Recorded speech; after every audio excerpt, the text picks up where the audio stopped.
Vamos a cantar. Cantaré yo a Jehová porque se ha magnificado grandemente, grandemente. Ha echado en el mar al caballo y al jinete, y al jinete. Jehová es mi fortaleza y mi cántico. Jehová, Jehová, Jehová es mi fortaleza y mi cántico, y ha sido mi salvación. Cantaré yo a Jehová, porque se ha magnificado grandemente, grandemente. Ha echado en el mar al caballo y al jinete, y al jinete. Jehová es mi fortaleza y mi cántico. Jehová, Jehová, Jehová es mi fortaleza y mi cántico, y ha sido mi salvación. Buenas noches, hermanos y amigos en el Señor. Le damos gracias a nuestro Padre Celestial por un día más de vida. Estamos concluyendo las labores de este día, y pues estamos en este lugar ya dispuestos para meditar en la palabra de Dios. Enviamos un saludo a cada uno de los que nos están acompañando en este programa que se llama Escudriñando las Escrituras. En esta ocasión estamos contentos, alabando el nombre de nuestro Dios. Está por aquí mi esposa, mi hija Noemí, que nos acompañaron en la alabanza. En esta noche tenemos un tema en el cual vamos a meditar, que se llama Saulo el perseguidor. Ese va a ser el estudio en esta noche. Saulo el perseguidor. Vamos a ver algo de su trayectoria, que vamos a considerar lo que sucedió con la muerte de Esteban. Después de la muerte de Esteban hubo una gran persecución. Después de esa persecución, Saulo se convirtió a Cristo, y él narra su testimonio de persecución más adelante. Pero también Cristo nos da una advertencia respecto a las persecuciones. Entonces, es algo que debemos los cristianos tener presente, de que vemos el ejemplo o el testimonio tan grande de Saulo. Saulo, que más adelante se llegó a llamar Pablo. Vea, un gran hombre de Dios, y vemos del cambio radical que tuvo cuando conoció a Cristo. Sabemos de que sucedió en aquel camino a Damasco. Entonces este va a ser el tema que vamos a estar meditando en esta noche. Gracias, hermanos, por acompañarnos. Un saludo a nuestro hermano Romeo Villalobos, que nos está acompañando. Es un hermano de la congregación. Un saludo cordial, igual a todos los que nos acompañan. Vamos a tener en esta noche una oración, para de esa manera ponernos en las manos de Dios, y vamos a comenzar esta meditación de la palabra de Dios. Vamos a orar. Poderoso Señor, Padre Celestial, gracias le damos porque usted está entre nosotros. Gracias, Señor, porque usted, grandes son sus obras, maravilloso es su poder. Estamos contentos, Padre, porque su palabra se sigue predicando, su palabra no está no está encerrada, Padre, sino que se está predicando hasta en los lugares más recónditos. Le rogamos que bendiga a sus hijos, a cada uno de nuestros amigos que nos acompañan, Padre, que este mensaje pueda, guardarlo en su mente y corazón. Le rogamos, eterno Dios, que usted nos guíe, nos acompañe en la meditación de esta palabra. Gracias, Señor, porque usted es bueno y grande es su misericordia. Estas cosas se las pedimos en el nombre precioso de nuestro Señor Jesucristo. Amén. Amén. Muy bien, hermanos. Tenemos allá en el libro de los Hechos, capítulo 7, versículo 54, tenemos la narración de la muerte de Esteban. Hechos, capítulo 7, versículo 54, tenemos la narración de la muerte de Esteban. Dice de la siguiente manera: oyendo estas cosas, se enfurecían en sus corazones y crujían los dientes contra él. Pero Esteban, lleno del Espíritu Santo, puestos los ojos en el cielo, vio la gloria de Dios y a Jesús, que estaba a la diestra de Dios, y dijo: He aquí, veo los cielos abiertos, y al Hijo del Hombre que está a la diestra de Dios. Entonces ellos, dando grandes voces, se taparon los oídos y arremetieron a una contra él, y echándole fuera de la ciudad, le apedrearon, y los testigos pusieron sus ropas a los pies de un joven que se llamaba Saulo, y apedreaban a Esteban mientras invocaba y decía: Señor Jesús, recibe mi espíritu. Y puesto de rodillas, clamó a gran voz: Señor, no les tomes en cuenta este pecado. Y habiendo dicho esto, durmió. En estos versículos, amados hermanos, amigos, aparece en escena un hombre llamado Saulo, que de buenas a primeras se convierte en el perseguidor más acérrimo de los cristianos de aquel tiempo, y aparece por primera vez cuando estaban asesinando a un siervo de Dios, un diácono de la iglesia que se llamaba Esteban. Esteban empieza a dar una predicación con lujo de detalles de toda la historia de Israel. Y los enemigos de Dios, entre ellos los fariseos, incluyendo a Saulo, y Esteban empieza a predicar con tal fuego y con tal conocimiento de las Escrituras, de tal manera que se enfurecen estos religiosos y crujían los dientes. Ellos no podían aceptar que Jesús fuera el Mesías, y estaba comenzando a predicar con tal fuego, y de pronto en Hechos capítulo 7 versículo 58 lo toma la turba, y entre ellos iba Saulo, estaba entre la multitud. Dice que echándolo fuera de la ciudad, comenzaron a apedrearle, y los testigos pusieron los mantos a los pies de un joven llamado Saulo. Se cree que tenía en ese momento 25 años de edad, un jovenazo, pero ya destacaba por el celo de Dios, por lo estricto en la observancia de la religión judía. Y mientras apedreaban a Esteban e invocaba al Señor, él decía: Señor Jesús, recibe mi espíritu. Y cayendo de rodillas, clamó a gran voz: Señor, no les tomes en cuenta este pecado. Y habiendo dicho esto, durmió, que significa murió.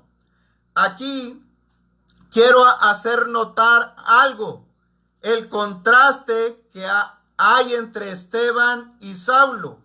A Esteban lo estaban apedreando y comenzó a orar por sus enemigos. Y Saulo empezó a asesinar a sus enemigos. Aquí hay una gran diferencia en los resultados de la profesión que profesaba cada uno de ellos. Esteban dice que clamaba y decía: Señor, no les tomes en cuenta este pecado. Pregunta: ¿qué hacemos nosotros cuando alguien nos agrede o nos hace algo? ¿Somos como el Saulo que aparece en este texto? ¿O somos como Esteban? ¿Cómo somos? ¿Sale nuestro hombre de carne y hueso? Yo sé que sí. Y no se siente nada bonito cuando te dicen cosas y te calumnian. Y Esteban reaccionó como un verdadero cristiano. Saulo, aunque tenía religión, era un asesino. En Hechos capítulo 8, versículo 1, dice que Saulo consentía en su muerte. Es decir, estaba totalmente de acuerdo. Ahora, ¿qué sientes cuando uno de tus enemigos cae en desgracia? ¿Estás de acuerdo en eso y te alegras? Bueno, ese es el espíritu del fariseo, como el de Saulo, contrario a las enseñanzas de Jesús, que hablaba de amar a sus enemigos y de orar y bendecir a los que nos maldicen. Entonces, aquí empieza el contraste, que dice que Saulo consentía en su muerte. Gran diferencia entre Esteban y Saulo. Aunque tenían religión, pero la religión de ellos, de cada uno, era diferente. Pero también en este capítulo 8 de Hechos nos habla de una gran persecución. En Hechos capítulo 8, versículo 1, dice que en aquel día hubo una gran persecución contra la iglesia. Y esa frase, gran persecución, significa una encarnada persecución que no tiene tregua. Era una persecución que arrasaba con hombres y mujeres, niños y bebés, todo por tener el celo por una religión.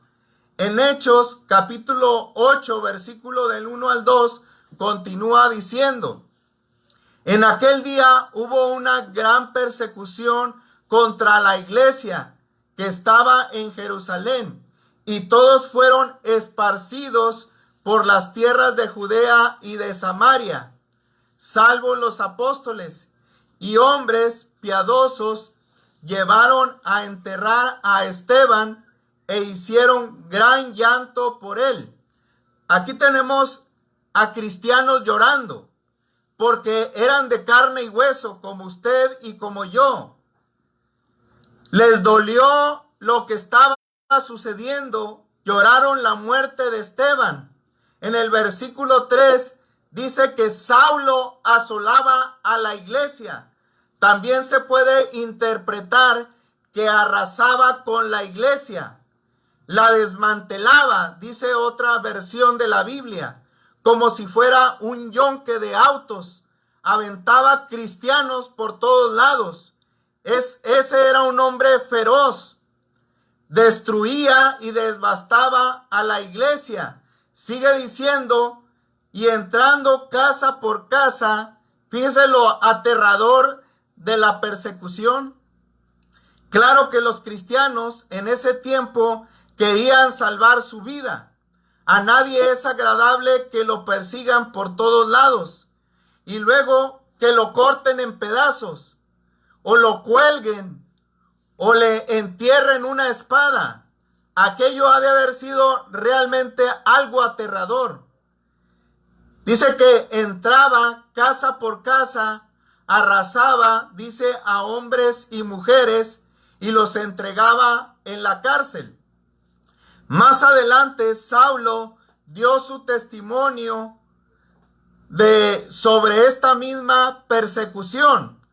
Pablo mismo, después de que se convirtió, testificó en Hechos 22, versículo 4, lo siguiente: perseguía yo este camino hasta la muerte, prendiendo y entregando en cárceles a hombres y mujeres.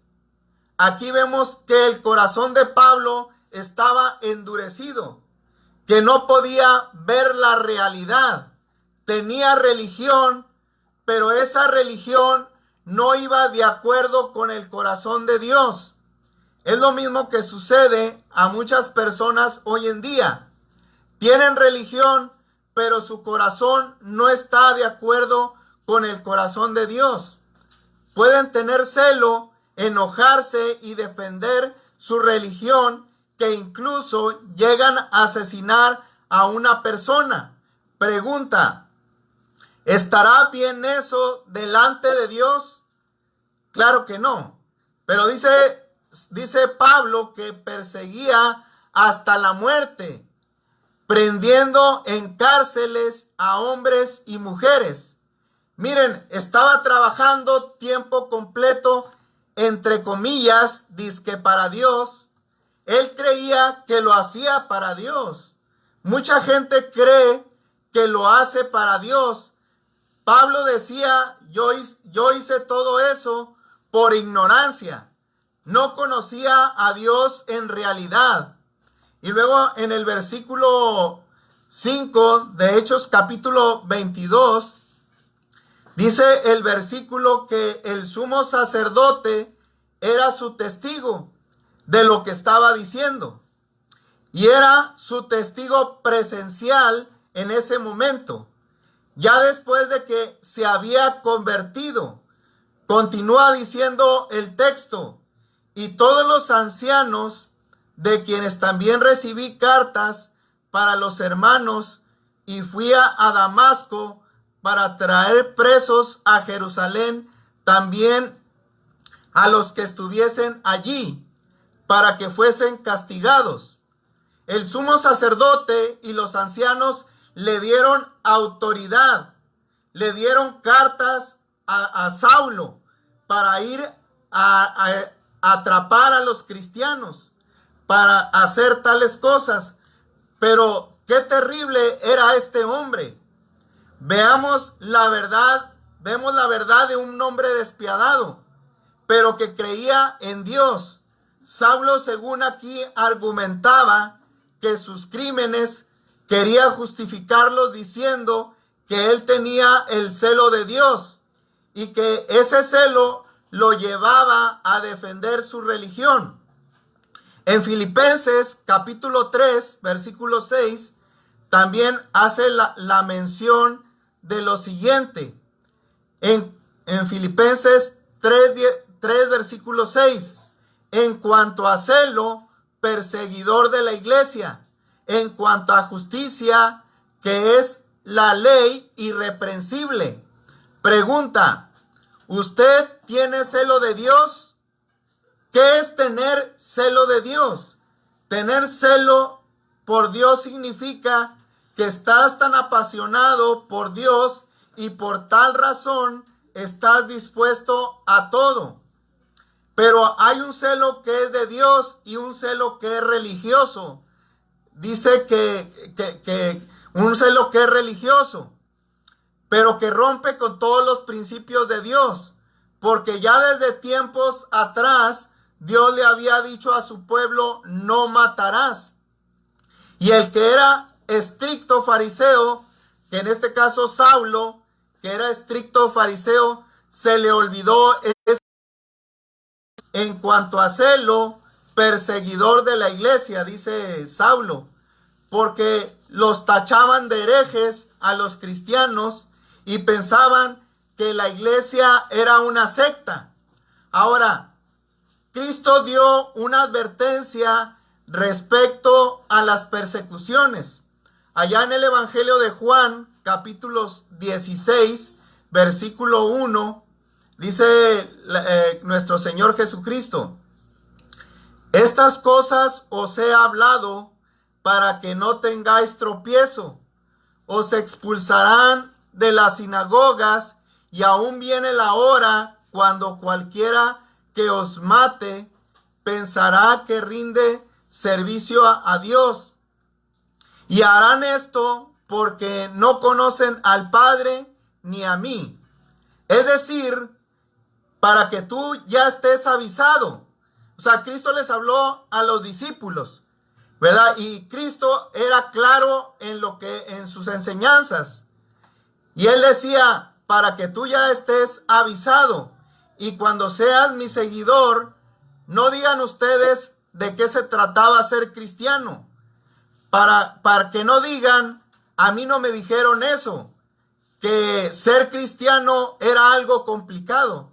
Aunque no es complicado, hermanos, ¿verdad? Sino que la vida del cristiano es hermosa, pero también tiene sus pruebas en la vida cristiana. Para un judío, esto era algo terrible, porque en las sinagogas era donde se reunían a escuchar la palabra de Dios. Entonces, tú puedes tener religión, pero no tienes a Cristo.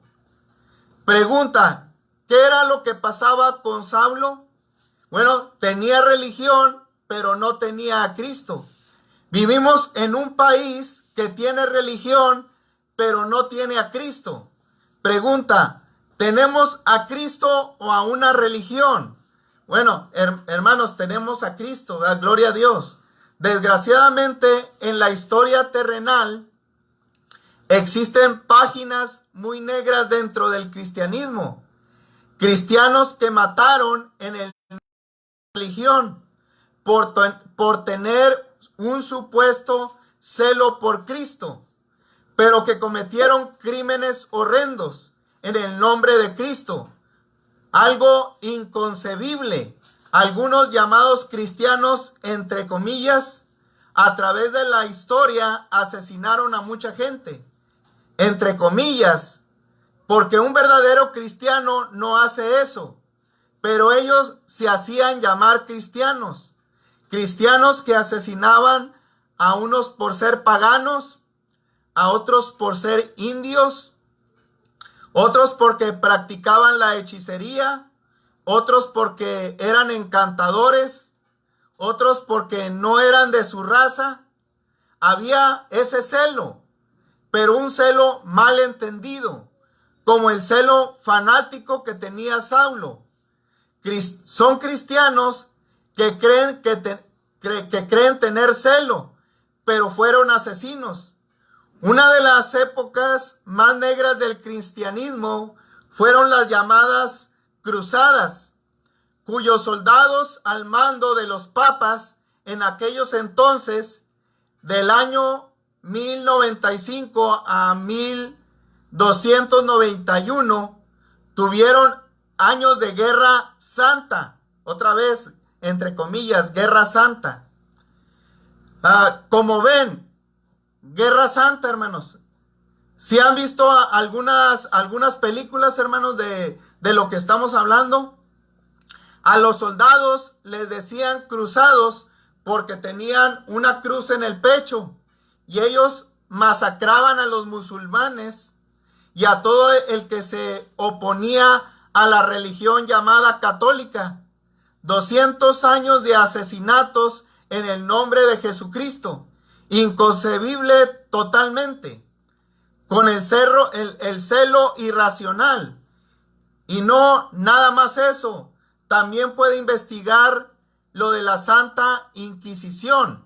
¿Vea? Otra vez, entre comillas, ¿verdad? Santa Inquisición. Donde la iglesia tradicional usó instrumentos de tortura para todos aquellos que se oponían a sus decretos. Pero no solo eso pasó con la iglesia tradicional, sino que también con la reforma protestante. Ellos querían reformar o mejorar la iglesia católica que ya existía, que trajo algunas cosas buenas. Una de las más importantes fue la libertad de la lectura de la Biblia a todo público. Pero también algunos de los reformadores tomaron la actitud de fariseos y mataron en el nombre de Cristo. Por ejemplo, Martín Lutero odiaba a los judíos. Se dice que Hitler se inspiró para perseguir y masacrar a los judíos por uno de los escritos de Martín Lutero. Ahora, lección, hermanos, para nosotros. Entonces, tú puedes hablar las mejores predicaciones, dar los conceptos teológicos más acertados, pero si tus obras son como las de Saulo, la pregunta es, ¿conocerás a Dios? Santiago dice que no puede salir de la boca agua dulce y agua salada.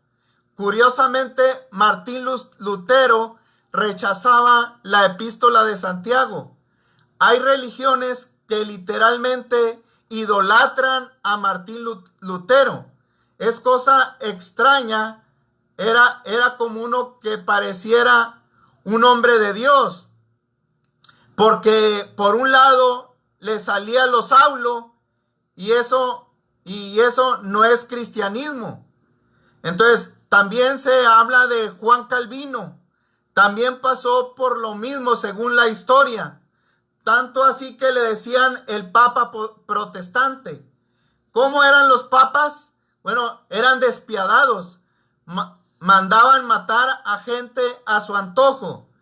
Entonces, para terminar, hermanos, la lección aquí es la transformación de Saulo. El cambio que tuvo Saulo por medio de nuestro Señor Jesucristo. Él tuvo un cambio radical, un cambio de 180 grados. ¿Verdad? Porque dice la Escritura, allá en una de sus cartas, Pablo dijo, doy gracias a Dios al que me fortaleció, a Cristo Jesús nuestro Señor, porque me tuvo por fiel, poniéndome en el ministerio, habiendo yo sido antes blasfemo, perseguidor e injuriador, mas fue recibido a misericordia, porque lo hice por ignorancia, en incredulidad.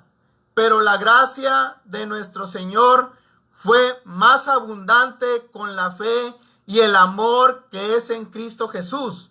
Palabra fiel y digna de ser recibida por todos, que Cristo Jesús vino al mundo para salvar a los pecadores, de los cuales yo soy el primero. Es decir, Pablo, si hablamos de todos los pecadores, de los más malos, de los más peligrosos, de los más terribles, bueno, Saulo o Pablo da un paso al frente, ¿verdad? Y él reconoce su pecado, pero también está contento, está tranquilo, porque la gracia de Cristo está sobre él. Y luego sigue diciendo el apóstol Pablo, pero por esto fui recibido a misericordia, para que Jesucristo mostrase en mí el primero toda su clemencia, para ejemplo de los que habían de creer en él para vida eterna. O sea, en otras palabras, el apóstol Pablo es un ejemplo vivo de que Dios puede perdonar al más maldito, al más malo, al más pecador, al más terrible. Cristo lo puede perdonar porque su amor y su misericordia es grande. Entonces, pregunta, dentro de los cuales más terribles pecados y malvados se encontraba Saulo, ¿la tercera, la segunda o la primera fila? La primera fila, hermanos, Pablo se encontraba de entre los más pecadores. Pablo da un paso al frente como el más grande de los pecadores, pero se pone como ejemplo porque tuvo esperanza de perdón y quiere que nosotros también lo entendamos, que tenemos esperanza a través de nuestro Señor Jesucristo. Saulo, en este caso, ahora Pablo, estaba tan agradecido que decidió entregar su vida al Señor, tiempo completo. Y esa también es la invitación para cada uno de nosotros, hermanos, que cambiemos nuestra vida, que trabajemos por el Señor, que haya un cambio en nuestra vida, que hagamos algo por ese amor tan grande de Cristo al morir en la cruz del Calvario por todos nuestros pecados. Entonces, ese ha sido la meditación en esta noche. Nada más veamos un resumen de lo que hemos mencionado en este estudio. Hablamos de Saulo el perseguidor. Miramos la muerte de Esteban. Después de la muerte de Esteban hubo una gran persecución. Más adelante, Saulo, o ya hecho cristiano, ahora Pablo da testimonio de su persecución. Y Cristo también da una advertencia respecto a las persecuciones. Entonces, amados hermanos, tenemos una alabanza que queremos compartir con ustedes. El canto 34 de los himnarios negros, que se llama Andando en la Luz. Vagaba yo en oscuridad hasta que vi a Jesús, mas por su amor y su verdad me amaneció la luz. Gozo y luz hay en mi alma hoy, gozo y luz hay, ya que salvo soy. Desde que a Jesús vi y a su lado fui, he sentido el gozo de su amor en mí. Andando en la luz de Dios encuentro plena paz. Voy adelante sin temor, dejando el mundo atrás. Gozo y luz hay en mi alma hoy, gozo y luz hay, ya que salvo soy. Desde que a Jesús vi y a su lado fui, he sentido el gozo de su amor en mí. Veréle pronto tal cual el raudal de pura luz, y eternamente gozaré a causa de su cruz. Gozo y luz hay en mi alma hoy, gozo y luz hay, ya que salvo soy. Desde que a Jesús vi y a su lado fui, he sentido el gozo de su amor en mí. Gloria a Dios, hermanos, por esa hermosa alabanza. Gracias damos a nuestro Dios, a cada uno de ustedes por estar acompañándonos en esta transmisión. Vamos a ir a Dios en una oración y de esa manera estaremos concluyendo y ya nada más enviaremos algunos saludos. Vamos a orar. Poderoso Señor, Padre Celestial, gracias le damos en esta noche porque usted es grande. Bendito Dios, se manifiesta en cada uno de sus hijos, en cada uno de la naturaleza, Padre, que hay en este mundo. Gracias, Padre, porque vemos a través de la vida del apóstol Pablo, Padre, bendito Dios, la esperanza que tenemos. Rogamos, Padre, que usted nos siga dando ese ánimo para seguir adelante, predicar el evangelio, rogando por aquellas almas, Padre, que necesitan de usted, que necesitan su perdón. Bendito Dios, rogamos que bendiga a los que nos han acompañado en esta noche. Usted atienda a cada una de sus peticiones. Usted bendiga a los enfermos, bendiga a su iglesia en todas partes. Bendiga a nuestros amigos que están escuchando su palabra para que el evangelio sea sembrado y pueda algún día dar fruto. Le rogamos que usted se dé un descanso, nos permita el día de mañana abrir los ojos. Y gracias, Señor, porque nos da la oportunidad de en esta noche haber compartido su palabra. Estas cosas se las pedimos no porque seamos buenos, sino porque se las pedimos en el poderoso nombre de nuestro Señor Jesucristo. Amén. Amén. Gracias, hermanos. Un saludo a los que nos estuvieron acompañando. Por ahí estamos viendo ahí a hermano Romeo. Hermano Romeo, Dios le bendiga. Un saludo a la distancia. También Lionel Valenzuela. También nos acompañó Caseli Castillo. Dios les bendiga. Gracias, hermanos. Nos vemos hasta la próxima. Dios les bendiga. Dios les guarde. No lo estoy.